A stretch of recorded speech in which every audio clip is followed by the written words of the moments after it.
Apa kabar teman-teman? Paparan dalam video ini hanyalah ilustrasi, semata-mata tidak ada kaitan dengan jalan cerita. Semoga teman-teman beroleh manfaat dan barokah dengan mensyariatkan kebaikannya. Kisah asal-usulnya air Zam-Zam. Setelah sekian lama Nabi Ibrahim dan istrinya berkahwin, mereka tidak dikurniakan anak oleh Allah Subhanahu wa taala.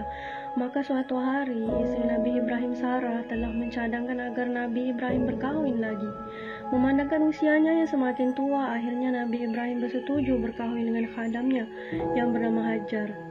Dengan perkahwinan ini, mereka akhirnya Hajar hamil dan melahirkan seorang anak lelaki yang bersih, lagi suci, dan diberi nama Ismail, yaitu Nabi Ismail.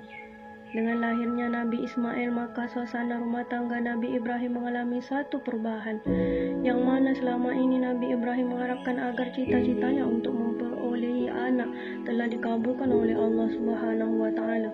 Sarah juga adalah antara orang yang paling gembira dengan lahirnya Nabi Ismail. Setelah sekian lama berlalu, timbullah rasa kurang senang di hati Sarah, yang mana akhirnya dia terpaksa meluahkan isi hatinya kepada Nabi Ibrahim.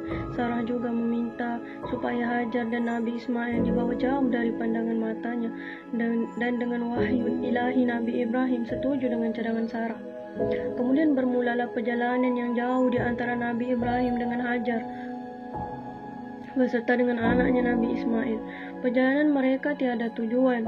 Lama mereka berjalan, akhirnya mereka berhenti di suatu tempat. Dan di tempat itulah Nabi Ibrahim meninggalkan Hajar bersama anaknya Nabi Ismail, disertakan dengan makanan yang banyak untuk mereka berdua.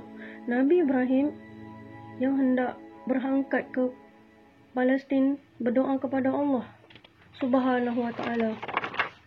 Mudah-mudahan Allah Subhanahu wa taala menjaga anak dan istrinya dari segala bahaya dan malapetaka. Belum sempat Nabi Ibrahim hendak meninggalkan istri dan anaknya, Hajar dengan segera mengikuti dari belakang sambil memegang tali unta yang dikendarai oleh Nabi Ibrahim seraya berkata, "Ya Ibrahim, kemanakah engkau hendak pergi? Dan kenapa kamu meninggalkan kami di sini dan di tempat yang sangat menakutkan?" Hajar berharap Nabi Ibrahim akan menaruh kasihan terhadap dirinya dan diri anaknya, minta dipertanggungjawabkan kepada Nabi Ibrahim. Siapakah yang akan menjaga kehidupannya dari bahaya kelaparan dan dahaga? Siapakah yang akan menjaganya dari serangan binatang buas, dari keterikan panas cahaya matahari dan kesejukan pada malam hari? Semua ini dikemukakannya kepada Nabi Ibrahim dengan kata-kata yang manis dan lemah lembut, dan disertai pula dengan cucuran air mata. Akhirnya Nabi Ibrahim pula pun memberitahu Hajar bahwa semua ini adalah atas kehendak Allah Subhanahu wa taala. Nabi Ibrahim pun menasihatkan kepada Hajar agar sabar menerima takdir di atas setiap perintah Allah Subhanahu wa taala, dan supaya dia tunduk dan patuh menurutkan semua perintah dan anjuran itu. Setelah Hajar mendengar jawaban dari Nabi Ibrahim, maka dia pun berkata, "Sekarang aku mengerti dan Allah Subhanahu wa taala sama sekali tidak akan mensia-siakan kami." Apabila Nabi Ibrahim mendengar keputusan istrinya, maka dia pun meninggalkan anak dan istrinya itu menuju ke destinasinya, mengharungi padang pasir yang sangat berbahaya, mendaki bukit, menuruni bukit, melintasi beribu macam kesukaran, dengan meninggalkan anak dan istrinya menjadi rangkaian hati dan jantungnya sendiri semata-mata kerana perintah Allah Subhanahu wa taala. Tambahan pula, Nabi Ibrahim tidak membawa apa-apa bekalan pun selain kepercayaan dan ketaatan kepada Allah Subhanahu wa taala semata-mata. Dikisahkan dalam satu riwayat bahawa Nabi Ibrahim meninggalkan Hajar dan anaknya Nabi Ismail ialah di padang pasir tandus, tidak ada manusia yang menghuni di situ. Hajar menyerahkan segala-galanya kepada Allah Subhanahu wa taala semata-mata. Duduklah Hajar bersama anaknya dengan memakan makanan yang ditinggalkan oleh Nabi Ibrahim. Setelah sekian lama, maka habislah semua bekalan makanan. Hajar dan anaknya mula merasai lapar. Kelaparan yang amat sangat dan satu penderitaan yang tidak pernah dirasai oleh mana-mana manusia. Hajar sangat risau memikirkan anaknya yang memerlukan susu keadaan padang pasir dengan keterikan matahari yang sangat panas mengeringkan lagi kerongkong Hajar dan anaknya itu. Kerana lapar yang sangat, anaknya mulai menangis dengan kuat dan kekuatan tangisannya itu berkurangan disebabkan tidak terdaya lagi disebabkan letih dan lesu. Melihat akan keadaan anaknya yang semakin tenat, maka Hajar pun meninggalkan anaknya dan keluar mencari air. Sekejap Hajar pergi mencari air, diam kembali melihat anaknya, kemudian pergi lagi untuk mencari air dan kembali melihat anaknya. Demikianlah hal Hajar. Tempat yang menjadi ulang-alik Hajar itulah sekarang disebut Safa dan Marwah. Setiap kali Hajar kembali melihat anaknya, dia akan melihat seolah-olah ada tanda-tanda air di Safa. Dan dia berkejar ke Safa tapi tidak ada air di situ, dan kembali melihat anaknya lagi. Dari tempat anaknya, Hajar melihat seolah-olah ada tanda air di Marwah. Dia berkejar ke sana tapi tidak ada air. Demikian Hajar berulang-alik di antara Safa dan Marwah sebanyak 7 kali. Dan hal inilah adanya ibadat haji disyariatkan, yakni ibadat sa'i. Diriwayatkan bahawa selagi Hajar berada dalam keadaan tidak berdaya dan hampir putus asa kecuali dari rahmat Allah Subhanahu wa taala dan pertolongannya, maka datanglah malaikat Jibril lalu bertanya, "Siapakah sebenarnya kamu ini?" "Aku adalah hamba sahaya Nabi Ibrahim," ujar Hajar. Malaikat Jibril bertanya lagi, "Kepada siapakah engkau berharap di sini?" "Harapkan di sini hanya kepada Allah Subhanahu wa taala," jawab Hajar. Berkata malaikat Jibril, "Kalau begitu engkau telah mengharapkan kepada Zat yang Maha Pemurah lagi Maha Pengasih yang akan melindungimu." Kemudian malaikat Jibril mengajak Hajar mengikutinya pergi ke suatu tempat di mana malaikat Jibril menginjakkan telapak kakinya keras-keras di atas tanah, dan dengan segera keluarlah air tanpa berhenti-henti dari bekas tapak kaki itu, dan airnya pula sangat jernih dengan kuasa Allah Subhanahu wa taala. Itulah air yang disebut air Zam-Zam. Hajar sangat gembira melihat air itu, dan dengan segera dia membasahkan bibir Nabi Ismail, dan dengan segera Nabi Ismail kembali segar.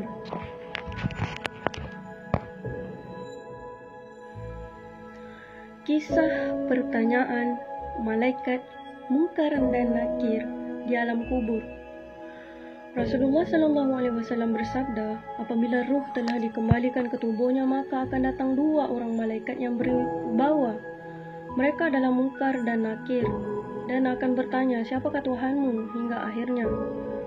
Kemudian keduanya akan bertanya lagi, "Apakah yang kamu kata kepada laki ini, yang mana dia diutuskan untuk kamu semua, yakni Muhammad?" Mayat akan berkata, "Muhammad adalah utusan Allah dan Al-Quran adalah diturunkan kepadanya, dan aku mengimaninya." Maka akan kedengaran suara dari langit berbunyi, "Memang benarlah hambaku itu. Maka hendaklah kamu semua menghamparkan hamparan dari surga dan pakaikanlah pakaian dari surga untuknya, serta bukakanlah pintu-pintu surga untuknya." Maka terbukalah pintu-pintu surga untuknya, dan datanglah bau yang harum dari surga, dan kuburnya menjadi luas sepanjang luas mata memandang. Setelah itu datang seorang lelaki yang sangat cantik rupanya, dengan pakaian yang cantik dan berbau wangi. Lalu dia berkata, "Bergembiralah kamu dengan apa yang menyenangkan kamu." Apabila mayat melihat orang yang tidak dikenali itu, lalu dia bertanya, "Siapakah kamu? Allah Subhanahu wa taala mengasihi kamu. Aku tidak pernah melihat secantik kamu di dunia." Berkata lelaki itu, "Aku adalah amal kamu yang soleh."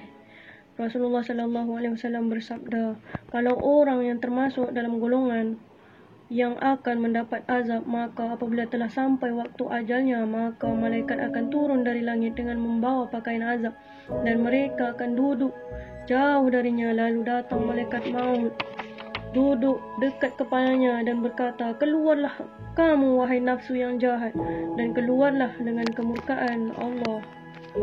Rasulullah SAW bersabda, apabila terpisah ruh dari badannya, maka segala sesuatu yang di langit dan di bumi mengutuknya. Semuanya akan mendengar kutukan tersebut, melainkan manusia dan jin. Kemudian malaikat akan membawa ruh tersebut naik ke langit dunia. Apabila mereka telah sampai ke langit dunia, disebabkan ruh tersebut ruh jahat, maka tutuplah pintu-pintu langit. Lalu kedengaran suara yang berbunyi, pulangkanlah ruh tersebut ke tempat tidurnya. Lalu malaikat pun mengembalikannya ke kuburnya. Setelah itu datanglah Munkar dan Nakir dengan suara yang garang seperti guruh matanya seperti kilat yang menyambar, lalu keduanya membakar bumi dengan kedua siungnya. Kemudian keduanya duduk sambil bertanya, "Siapakah Tuhan kamu?" Jawab mayat, "Aku tak tahu." Di waktu yang sama, kedengaran suara dari kubur sebelah berkata, "Wahai Munkar dan Nakir, pukul saja orang itu." Maka Munkar dan Nakir pun memukulnya dengan palu dari besi dan diterangkan, andai kata kalau semua makhluk berkumpul, sudah tentu tidak akan dapat mengelak dari pukulan tersebut. Dengan pukulan tersebut, maka menyalalah kuburnya dengan api dan kuburnya akan menjadi sempit hingga tersepit tulang-tulangnya. Setelah itu datanglah seorang lelaki menghampirinya dengan rupa yang paling buruk dan hina, baunya sangat cukup busuk, dan berkata lelaki itu, "Allah Subhanahu wa taala telah membalas kejahatanmu, maka demi Allah tidaklah kamu melakukan sesuatu kebajikan, tapi kamu sentiasa lalai untuk taat dan sentiasa melakukan kemaksiatan kepada Allah Subhanahu wa taala." Mayat bertanya, "Siapakah kamu? Aku belum pernah melihat orang yang seburuk seperti kamu." Berkata lelaki itu, "Akulah amal perbuatanmu yang jahat." Lalu dibukakan pintu neraka dan dia pun melihat tempat tinggalnya yang tetap hingga datangnya hari kiamat. Ada diterangkan bahawa orang mukmin difitnah dalam kubur selama 7 hari dan orang kafir pula sampai 40 hari. Rasulullah sallallahu alaihi wasallam bersabda, "Sesiapa yang mati pada hari Jumaat, Allah Subhanahu wa taala akan menyelamatkannya dari fitnah kubur."